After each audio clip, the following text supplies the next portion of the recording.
For today's video, I will be sharing how I grow okras in containers. Note that this is based on my experience, so you might disagree at some point. Now, okras are solanaceous crops, which means that they bear fruit about 2 months after sowing.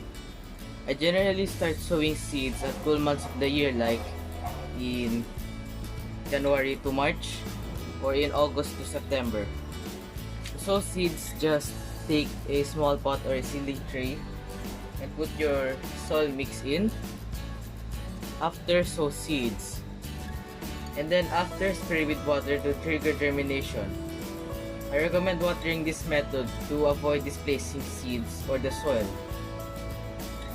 After about 2 to 7 days, they will germinate. So when your plant has already 3 to 5 leaves, such as this, you could already transplant them to their permanent pots. Remember to water after transplanting to avoid heavy shocks. After 7 days from transplanting to their permanent pots, make sure to fertilize every week for rapid growth. I generally give them nitrogen-rich fertilizers such as fermented plant juice, fish amino acid, bokashi compost, or regular compost.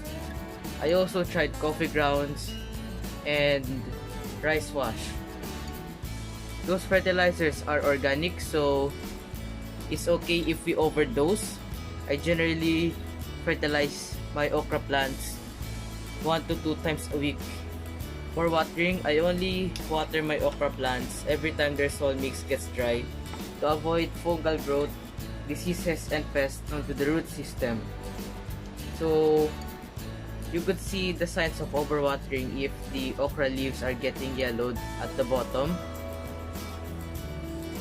So when that happens, reduce watering and prune the leaves that have already turned yellow because they will just rot. And since it's almost rainy season in my area, I put in mulch. So coconut core is an example. So this prevents the soil from splashing every time we get to experience heavy rains.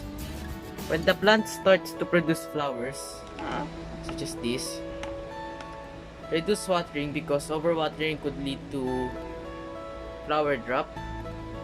And once they flowered, I also give them phosphorus, potassium, and calcium-rich fertilizers like calcium phosphate, fermented fruit juice, and banana peel tea. Again, those fertilizers are organic, so there's no worry of overdosage.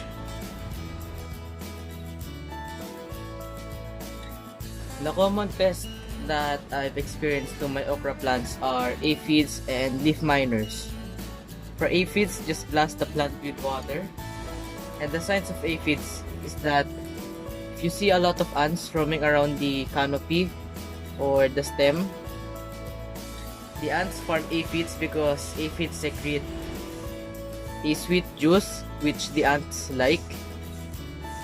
So just blast the plant with water and avoid hitting the flowers. For leaf miners, you could see a trail onto the leaves, a yellowish white trail, and that is because the worm or the larvae buries into the tissue of the leaf. So if that happens, it could lead to diseases. So just press the trail that the larvae makes. And for pesticides, I use effective microorganism 5. It boosts the immune system of the plant due to the microorganisms present into the insecticide. And it can repel pests due to the strong aroma of the repellent. So I generally spray every time the pests are present into the plants. And then I spray every mornings or late afternoons. So that is all for today's video. I hope you have enjoyed. If you did, consider sharing this to your friends and hitting the like button. If you want to support my channel, subscribe. This is Orkas signing out.